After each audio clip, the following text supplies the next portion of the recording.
The space race is often remembered as a dramatic sprint to the moon, but that image only captures the ending, not the beginning. At its core, this was a long strategic competition between the United States and the Soviet Union during the Cold War.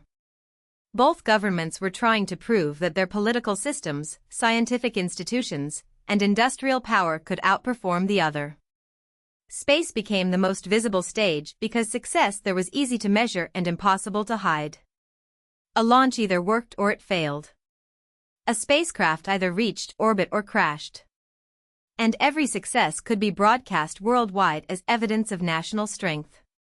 What made this race especially intense is that it was never only about science. The same rocket knowledge that could launch a satellite could also deliver a nuclear warhead across continents. So every breakthrough in space carried a military shadow. Every headline about exploration also raised questions about security, surveillance, and strategic vulnerability. To understand why the race escalated so quickly, you have to start after World War II. Rocket research had advanced dramatically, and both superpowers absorbed engineers, technology, and lessons from wartime missile programs. Over the next decade, ballistic missile development accelerated because long-range missiles were seen as central to nuclear deterrence. Once engineers solved key propulsion and guidance problems for military rockets, those same capabilities could be adapted for spaceflight. That is why early space milestones were tightly linked to missile programs rather than separate from them. In practical terms, space exploration rode on top of strategic weapons development. Politically, leaders understood that if one country could place objects in orbit, it likely had the technical base to threaten the other at long range. So when people later celebrated satellites and human missions as symbols of progress, decision-makers were also reading them as indicators of military potential and intelligence capability, especially in communication and reconnaissance.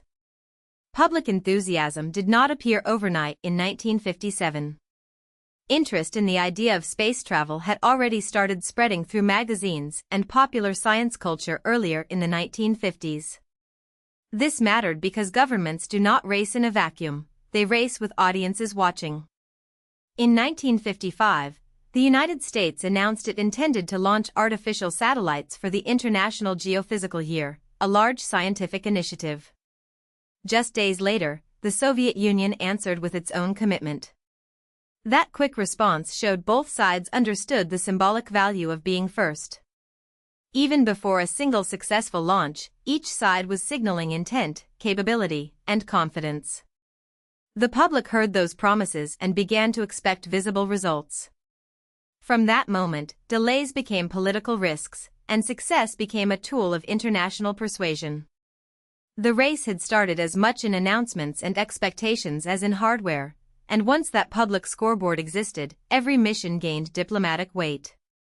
Then came Sputnik 1 in October 1957, and the psychological impact was enormous. Technically, Sputnik was a relatively simple satellite, but its meaning was profound. The Soviet Union had achieved the first successful satellite launch, proving it could place an object into orbit before the United States.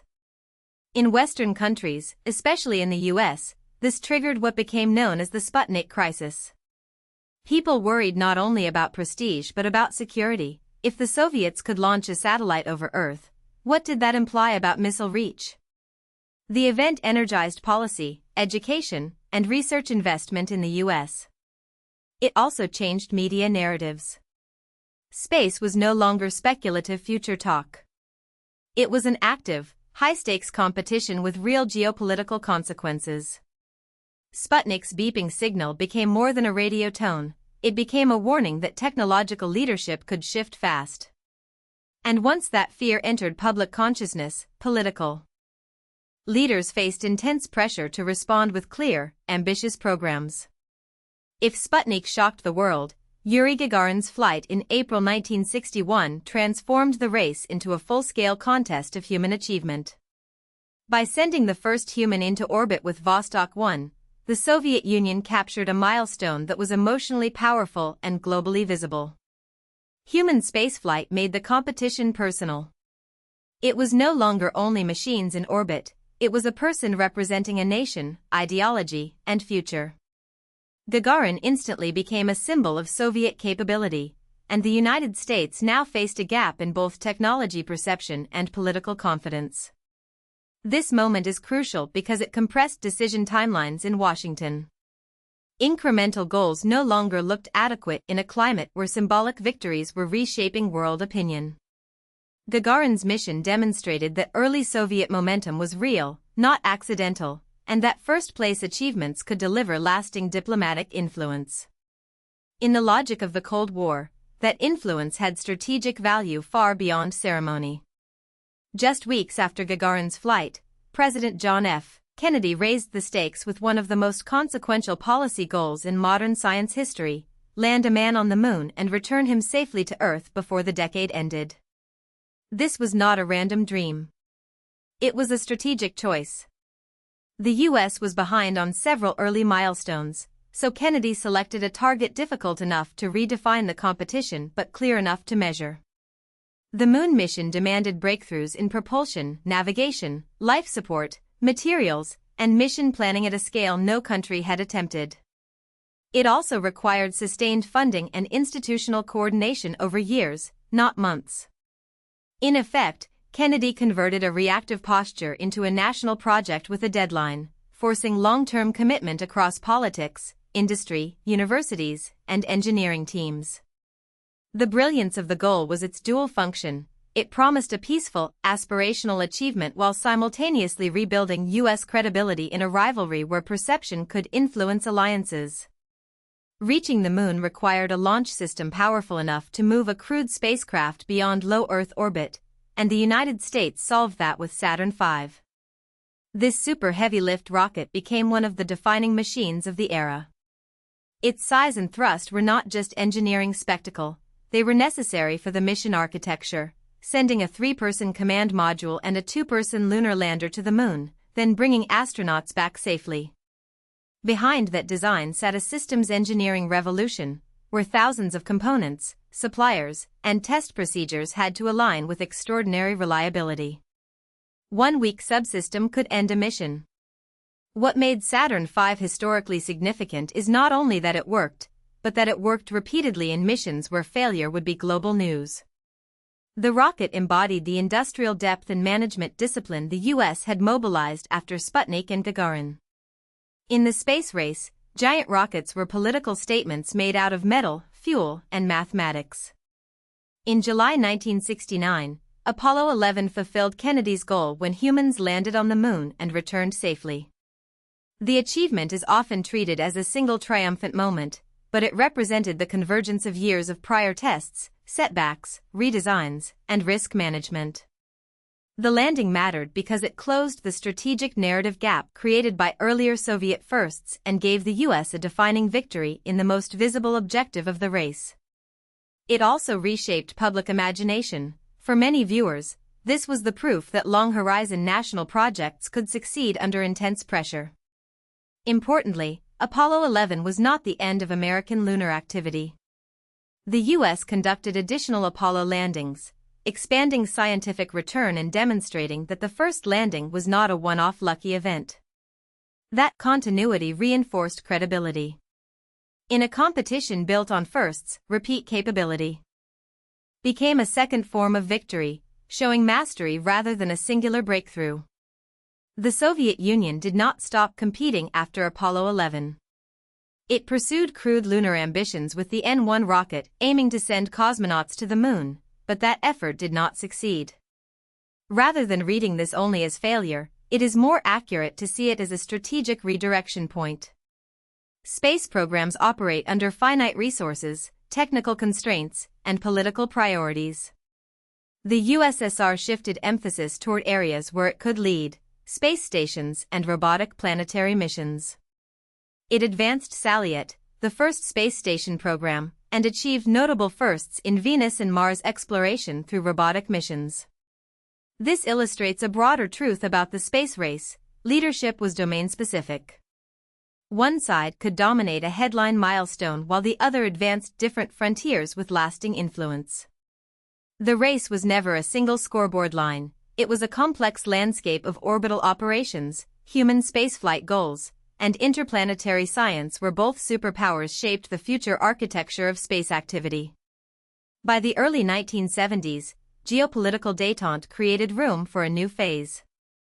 In 1972, the two countries agreed on the Apollo-Soyuz test project, which culminated in a 1975 docking in Earth orbit between American astronauts and Soviet cosmonauts. Symbolically, this mission suggested that space could move from confrontation to coordination. Technically, it required shared procedures and compatibility standards, including docking interface cooperation that had long-term consequences for multinational missions. The handshake in orbit became iconic, but the deeper importance was institutional. It proved rivals could coordinate complex operations in an unforgiving environment where trust and precision are non-negotiable. Many observers describe Apollo-Soyuz as the final act of the space race, but transitions in history are gradual. Competition did not disappear instantly, it was progressively reframed. Still, this mission marked a turning point where the logic of prestige-first rivalry began to share space with practical collaboration and mutual risk reduction. The long arc from rivalry to cooperation became more visible after the Soviet Union collapsed. In the 1990s, the United States and the Russian Federation deepened joint work through Shuttle-Mir and later the International Space Station. These programs did more than combine hardware, they merged operational cultures, engineering standards, and mission planning traditions that had evolved in opposition for decades. Cooperation in orbit also had strategic significance on Earth. It reduced confrontation pathways, preserved expertise through institutional continuity, and created shared incentives to maintain stable access to space. The ISS in particular can be read as a structural answer to the space race legacy. Instead of duplicating separate national outposts, former competitors built and maintained a continuous multinational platform. That did not erase political tensions, but it changed the default framework from winner-takes-all milestones to negotiated interdependence. In that sense, the end of the space race was not a date. It was a gradual redesign of what success in space could mean. So what is the lasting lesson of the space race? It is that technological breakthroughs are never just technical. They are shaped by fear, ambition, institutions, economics, and narratives that societies tell about themselves. The race accelerated rocketry, human spaceflight, satellite capability, and planetary exploration, but it also revealed how quickly science can be mobilized by geopolitical pressure. It produced extraordinary achievements, yet many of those achievements were born in an atmosphere of existential competition. At the same time, its later cooperative phase showed that systems built for rivalry can be repurposed toward shared goals when political conditions change. Today's space environment, with government agencies, private companies, and renewed great power competition, still carries this inheritance. Understanding the space race helps us decode current debates about space security, prestige missions, and international partnerships. It reminds us that the question is not only what we can build in space, but what kind of world we are building through those choices. If you found this helpful, please like this video and subscribe for more explainers.